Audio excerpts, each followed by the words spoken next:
하나님 말씀은 구약성경 욥기 27장 20절에서 23절까지입니다. 함께 읽겠습니다. 두려움이 물같이 그에게 닥칠 것이요 폭풍이 밤에 그를 앗아갈 것이며 동풍이 그를 들어 올리리니 그는 사라질 것이며 그의 처소에서 그를 몰아내리라. 하나님은 그를 아끼지 아니하시고 던져버릴 것이니 그의 손에서 도망치려고 힘쓰리라. 사람들은 그를 바라보며 손뼉치고 그의 처소에서 그를 비웃으리라. 아멘.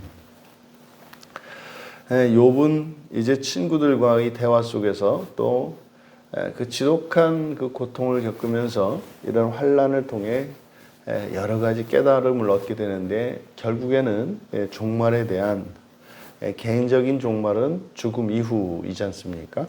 그래서 종말에 대한 깨달음을 얻게 되었습니다. 그래서 이제 그는 죽음 이후에 인생이 죽음 이후에 어떻게 될 것인지 그래서 지옥의 실상에 대해서 이제 기록해 놓았습니다. 그래서 이제 설교의 제목을 지옥의 실상이라고 이렇게 정했는데 사람이 죽고 나면 특히 이제 여기에서 관심을 두고 있는 것은 이제 악인이죠.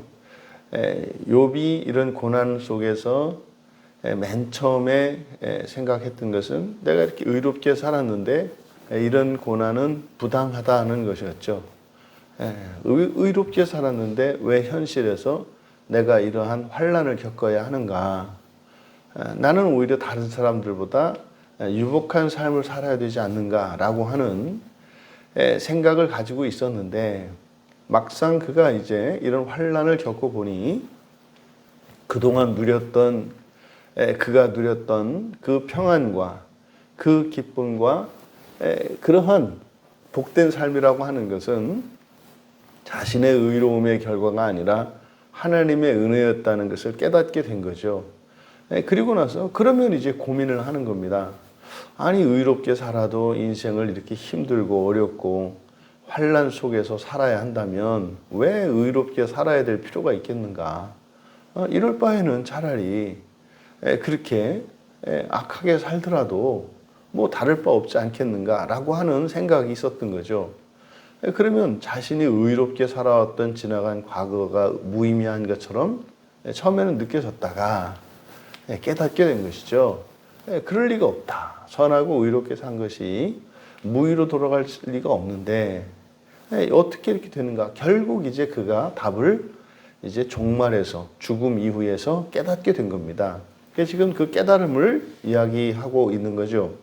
그러면 이제 죽음 뒤에 있게 될 그 지옥의 삶, 악인들이 겪게 될 지옥의 삶. 다시 말해서 의롭게 살았던 자신이 현재 겪는 이런 환난이나 이런 고통을 능가하는 비교할 수 없는 더 큰 고통과 환난이 있을 것이라는 것을 깨달은 거죠. 이제 여기에서 욥이 첫 번째로 바로 이제 우리의 감정에 대해서 이야기하게 되는데 20절에 두려움이 물같이 그에게 닥칠 것이며 폭풍이 밤에 그를 앗아갈 것이며 동풍이 그를 들어 올릴 것이다. 그래서 그는 사라질 것이다. 지금 20절에서 쭉 열거하고 있는 이것은 이제 두려움으로 시작되는데 그 두려움 여기서 이 두려움은 이제 발라흐라는 말인데 공포심입니다. 공포, 극도의 공포심이죠. 이 두려움이 큰 물같이 우리말 성경으로 그냥 물같이 이렇게 되어 있습니다만은 복수형으로 물을 복수형으로 사용하고 있기 때문에 큰 물 같은 두려움. 그리고 폭풍이 밤에 그를 앗아갈 것이며 밤의 폭풍이죠. 폭풍이라고 하는 폭풍에 대한 공포. 그것이 이제 밤의 공포가 됨으로써 이제 공포와 밤이 만남으로써 그 두려움이 배가가 됩니다. 그리고 동풍이 그를 들어 올릴 것이니 이 동풍이라고 하는 이것은 카딤은 아라비아 사막에서 불어오는 이제 건조한 바람을 말합니다. 이게 이제 출애굽할 당시에 그 홍해 바다를 갈랐던 그런 바람이고, 또 이 바람이 불면 농작물들이 그냥 말라버리는 그런 바람입니다. 그래서 이 동풍이 의미하는 것은 이제 하나님의 심판을 나타내죠. 그래서 지금 죽음 뒤에 죽음 뒤에 이 악한 자들이 겪게 되는 그 첫 번째 감정이 두려움이라는 거예요. 그러니까 이것은 하나님의 심판에 대한 공포로 인한 실제적인 두려움으로 가득 찬 곳이다. 지옥이라는 것이 그런 것이다. 그러면 이 세상에 우리가 두려워하는 것들이 얼마나 많습니까? 사실 사방 천지가 다 두려워할 대상들이죠. 그런데 뭐 그에 비할 수 없는 그런 것은 뭐 정말 사소하다고 여길 수밖에 없는 큰 두려움. 이제 큰 물, 밤의 폭풍, 동풍 이렇게 나타낸 겁니다. 그 두려움으로, 그러니까 단 한순간도 두려움 없이 지낼 수 없는 그런 상태. 이어서 이제 그의 처소에서 그를 몰아낼 것이고, 또 이제 하나님은 그를 아끼지 아니하시고 던져버릴 것이며, 그래서 이런 두려움으로 인해서 처소에서 그를 몰아내리라. 그가 처소에 있을 수 없는 거죠.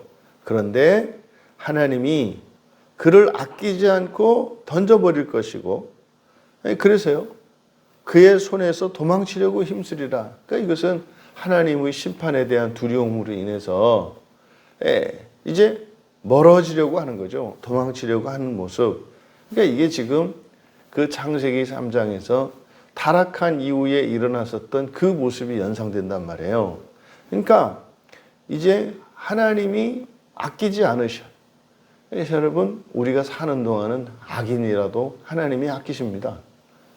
살아있는 동안은 하나님께서 항상 뭐 우리를 사랑하시고 우리를 아끼지 않으시는 것을 경험할 수가 없어요. 그러니까 우리가 그런 것을 경험할 때는 내가 하나님께 대하여 그런 마음을 가지는 것이지, 살아있는 동안은 결단코 하나님은 심판하지 않으시기 때문에, 구원하시는 하나님이시기 때문에 단 한순간도 우리를 떠나지를 않으세요. 그러니까 끝까지 참아주시고 끝까지 기다려주시고 끝까지 믿어주시고 우리들을 바른 길로 지속적으로 인도하세요. 이런 자연을 통해서든 하나님의 천사들을 보내서든 또는 주의 종들을 통해서든 이 세상에 있는 모든 것을 통해 그가 가고 있는 그 길이 멸망의 길이고 후회할 길이고 절대 가서는 안 되는, 돌이켜야 하는 길이라는 것을 끊임없이 가르쳐 주십니다. 이게 물론 이제 마귀도 방해를 하겠습니다만, 그래서 살아있는 동안은 아직 심판전이기 때문에 하나님이 죽기 전까지는 끝까지 버리지 않으시고 늘 함께 하십니다. 그런데 이제 죽음 뒤에 있게 되면 이 심판이라고 하는 것은 이제 공의의 심판을 내려지기 때문에, 마치 구약의 이스라엘 백성들이 불결해지면은 진 바깥으로 나가서 정결이 회복할 때까지 떨어져 있어야 하는 것처럼, 지옥에서는 바로 그 공의의 심판이 이루어지기 때문에 하나님으로부터 멀어져야 하는 거죠. 버림받아야 하는 거죠. 여러분, 버림받을 때 느끼는 것이 뭐겠습니까? 외로움이죠. 이제는 두려움에 외로움이 더해질 것입니다. 근데 이 두려움 하나만도 잠시 잠깐도 중단되지 않는 아주 견딜 수 없는 고통스러운 것임에도 불구하고 거기에 이제 외로움으로 인한 고통이 더해지는 거예요. 그러니까 하나님이 두려워서, 또 하나님으로부터 버림받아서 이제 그 하나님에 대한 두려움, 그리고 또 멀어짐으로 인해서 그것으로 인해서 또 외로움. 그래서 두렵고 외로움 때문에 돌아갈 수 없고, 그러니까 돌아가지 않고서는 해결될 수 없는데, 하나님께로 가지 않으면 해결될 수 없는데, 또 이 두려움 때문에 도저히 가까이 할 수 없고 오히려 더 멀어져야만 하는, 그래서 도망치려 힘쓴다 그래요. 그러니까요, 외로움이 점점 커집니다. 여러분, 두려움도 많이 큽니다. 근데 거기에 점점점 가면 갈수록 외로움은 또한 커집니다. 거기에 사람들은 그를 바라보고 손뼉치고 그의 처소에서 그를 비웃을 것이다. 이것은 조롱과 멸시를 받는 거죠. 이것은 예수님께서 지상을 살아갈 때 십자가를 지시고 인류의 온 세상의 구원을 위하여 이제 속죄물이 되어서 또 화목제물이 되어서 이제 십자가에 달리시러 올라가실 때 수군거리며 비웃던 사람들의 모습이 떠오릅니다. 그러면 분명히 이때 예수님에 관한 그것을 떠올리게 될 것입니다. 주께서 가셨던 그 길이 이 길인 것을 알게 될 것입니다. 그래서 이렇게 사람들에게 조롱당하고 비웃음거리가 되었을 때 극도의 수치심으로 가득 차겠죠. 그러니까 이 진전이 창세기에서 죄를 짓고 난 이후에 아담과 하와에게 일어났던 이 감정의 이 깨어짐, 이 근본 감정들이 이 지옥에서 극대화될 것임을 이야기해요. 근데 지금 이것이 이 두려움에 외로움이 더해지고 외로움에 수치심이 더해지고 결국 이것이 무한히 커집니다. 그럼 여러분 그 뒤는 어떤 일이 일어날까요? 우리는 알죠. 바로 그 다음은 미움으로 극대화될 것입니다. 그러니까 결국 지옥이라고 하는 것은요. 이 근본 감정들이 이건 또 허위도 아니란 말이에요. 이게 거짓 감정도 아니란 말이에요. 이건 진짜란 말이에요. 이것은 두려움 그 자체이고 외로움 그 자체이며 수치심 그 자체인 거예요. 그러니까 순도 100%의 두려움과 외로움과 수치심인 겁니다. 그러면 그것이 한데 합쳐지면 이 세상에 있는 이 모든 이 물감들을 합치면은 검정색이 되는 것처럼 이 죽음 뒤에 있는 이 악한 자의 마음 속에는 이 근본 감정들이 한데 모여서 마치 블랙홀과 같이 이렇게 막 압축이 되면서 아주 시커먼 미움으로 가득 찰 거라는 거죠. 그러면은 결국 이렇게 보아서는 색깔로는 검정색이요. 감정으로는 아주 지독한 미움으로. 그런데요, 여기에서 미움의 대상은 누구이겠습니까? 자기 자신인 거예요.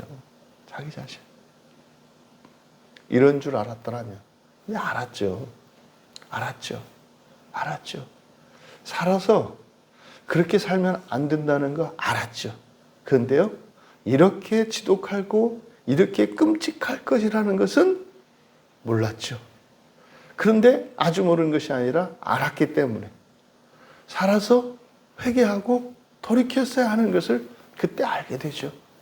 그러면 이 지독한 미움이 자신을 향하여 이런 부정감정들이 결국은 미움이 되어서 자신을 향해서 막 쏟아질 겁니다. 그러면요, 마침내 어느 순간 도저히 견딜 수 없는, 폭발하지 않고서는 견딜 수 없는 그런 상태가 오겠죠. 그 기간이 길면 1000년이라고 성경이 얘기를 하는 거예요. 그때가 되면 어떻게 되겠습니까? 그때가 되면 비로소 자신에게서 하나님께로 돌이키게 되는 거예요. 그러니까 여러분, 죽음 뒤에 일어나게 될 회개의 과정과 살아서 우리들이 겪는 이 회개의 과정을 비교해 보았을 때 살아서 회개하는 것이 얼마나 낭만적이고 살아서 회개하는 것이 얼마나 가벼운 것인지 우리가 알 수 있는 거예요. 그래서 주님께서 회개하라고 하셨지만 주님께서 말씀하셨던 그 짐이 쉽고 가볍다고 말씀하셨던 것을 우리가 여기서 공감할 수가 있는 거예요. 여러분, 그 지독한 미움이 극도로 압축되어서 마침내 하나님께로 돌아서는 그 순간 우리의 감정이, 깨어졌던 감정들이 하나로 하나가 되어서 그것이 미움이 사랑으로 갑작스런 변화를 일으킬 거예요. 그러니까 그 순간이 부활의 순간이겠죠. 이것이 악인의 부활입니다. 여러분, 지옥을 거쳐서 부활한다는 것은 결코 우리에게 위로가 되는 말이 아닙니다. 지옥을 거쳐서 부활한다라고 하는 이 악인의 부활은 하나님의 신실하심에 대하여 말하는 것이지 결단코 그것은 우리에게 소망이 될 수 없습니다. 그래서 아마 우리 신앙의 선배들이 지옥을 거쳐서 부활한다라고 하는 이 말로 인한 부작용이 예상되어지기 때문에 그것을 말하지 않았던 것으로 보여져요. 그런데 그것을 말하지 않음으로써 하나님의 신실성이 의심되고 또한 하나님의 절대성 또한 훼손됩니다. 우리가 어저께 그 나눔을 할 때 그 처음 오셨던 집사님이 그분은 성경을 열심히 보시는 분이었다고 하는데 궁금증이 그거였던 거죠. 하나님이 왜 처음부터 우리를 하나님 닮도록 이렇게 창조해 놓으시고 이렇게 계획하시고 그대로 창조하셨는데 왜 사람들은 자꾸 끝에서 그렇게 안 되고 버림받고 영원히 지옥에 있을 수 있다라는 말을 하는가가 이해가 안 됐다는 거잖아요. 그러니까 뭐예요? 아니 본인도 어떤 일을 계획하면 꼭 하고야 마는데 그럼 하나님은 계획하신 일도 하나님이 계획하신 일도 안 될 수 있다? 이게 이해가 안 됐다는 거거든요. 어떻게 하나님이 이럴 수가 있는가? 틀리지 않은 생각이죠. 근데요, 사람들의 무모함 때문에 그저 구원이라고 하는 것이 그저 천국 죽어서 천국 가고 그래서 지옥을 거쳐서 가는 그것이 이 지옥을 실감할 수 없기 때문에 사실 그 부작용으로 인해서 그걸 말하지 않았기 때문에 그런 거죠. 근데 여러분, 이 욥이 결국 지금 여기뿐만이 아닙니다. 뒤에 28장에 이어지는 내용도 다 지옥에 대한 내용이에요. 왜 우리가 이 세상을 의롭게 살아야 하고 이렇게 악하게 살면 안 되는 것인지를 처절하게 깨닫는 거예요. 뭘 통해서? 현재 겪고 있는 고난을 통해서. 결국 이 고난은 아무것도 아니라는 거예요. 지금 욥이 친구들에 대해서 친구들이 얼마나 밉겠습니까? 얼마나 수치스럽겠습니까? 얼마나 외롭겠습니까? 다 버림받잖아요. 아내로부터 또 마을 사람들로부터 심지어 친구들로부터 거기다가 모욕당하고 멸시를 당하잖아요. 그러니까 이 계속되는 환난으로 두려움이 있잖아요. 그러니까 욥이 현재의 삶 속에서 겪었던 이런 모든 것의 그런 부정 감정들이 죽음 이후로 이렇게 대조가 되면서 살아서 겪는 이것은 비교할 수 없이 작은 것이라고 하는 것을 깨닫게 된 것이죠. 여러분, 우리가 살면서 이런 어려움과 고통을 겪을 때에 그때 우리는 지옥을 묵상해야 합니다. 여러분, 이 세상에서 겪는 그 어떤 고통도 지옥에 비할 바가 아니라고요. 정말 지옥에 비하면 오히려 정말 5성급 호텔이라니까요. 그런데 그것으로 우리가 다행이다 할 일이 아니죠. 끝내야 하는 거죠. 끝내야 하는 거죠.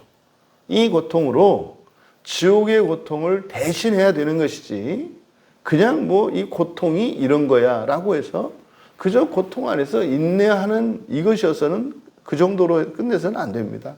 고통을 유익으로 바꿔야죠. 그러면요, 어렵고 힘든 상황이 올 때마다 지옥을 묵상하고 내 안에 감추어진 죄가 무엇인지, 약점이 무엇인지, 부족한 사랑이 무엇인지 그것을 깨닫고 거기에서 돌이켜서 회개하고 하나님 닮는 하나님을 향하여 변화되어지는 기회로 삼아야 하는 것이죠. 그랬을 때라야 그 고통이 유익한 것이 되는 것입니다. 욥은 지옥의 실상을 깨달으면서 현재 겪는 이런 괴로움과 고통과 악함, 아픔 이런 것들은 정말 견딜만한 것이고 오히려 이것을 통해서 사람의 의로서는 하나님 나라에 갈 수 없다고 하는 사실을 깨닫게 되어져 가고 있습니다. 여러분, 우리가 이 세상을 살아가는 것은 이 세상에서 느끼는 즐거움과 괴로움에 무한대가 되어지는 죽음 이후를 복되게 하기 위하여 살아가고 있다는 사실을 기억해야 할 것입니다. 또한 이 세상에서의 즐거움과 만족과 번영과 행복을 추구한다면 그것은 어느 한순간 물거품처럼 사라질 것이라는 겁니다. 그래서 종말을 준비하며 살아가는 삶으로서 결과되어지는 부수적인 현실적인 복과 행복들, 이런 것들은 감사함으로 누릴 일이지요. 우리가 이 세상의 고난을 두려워할 일이 아닌 것은 바로 지옥의 실상을 믿을 때라야 그것이 가능한 것입니다. 오늘 하루 우리는 영광스러운 그 나라에 다다르기 위해 어쩌면 우리의 내면에 드리워져 있는 지옥의 어둠을 떨쳐버리도록 허락하신 시간을 우리가 지나가는 것입니다. 오늘 하루 우리 내면의 어두움이 진리로 빛으로 바뀌는 일들이 지속되어지고, 그래서 우리의 삶의 날들이 하루하루 길어질수록 어둠은 사라지고 빛으로 더욱 가득 채워지는, 그리고 마침내 그 완성은 우리가 인생을 마치는 순간 죽음 이후에 어둠을 보는 것이 아니라 빛으로 인도하실 주님께 소망을 두고 살아가며 승리하시는 우리 모두 되시기를 주님의 이름으로 축원합니다. 존귀하신 하나님, 저희들이 이 세상을 살아가는 동안은 빛과 어두움이 공존하며, 또한 그 빛과 어둠 속에서 기쁨과 슬픔이 또한 늘 함께 공존합니다. 하나님, 저희들의 인생의 목표가 종말에 있게 하여 주셔서 저희들이 마침내 눈을 감고 주님 앞에서 눈을 뜰 때에 빛으로 충만한 세상을 보게 하옵소서. 이 세상을 사는 동안 겪는 어둠으로 충분하게 하시고, 작은 어둠도 남지 않아 영광스러운 그 빛의 나라에서 주님과 함께할 그 나라의 소망으로 현재의 모든 고난과 어려움들을 감사하며 너끈히 감당할 수 있도록 은혜를 내려 주시옵소서. 감사하며 예수님의 이름으로 기도하옵나이다.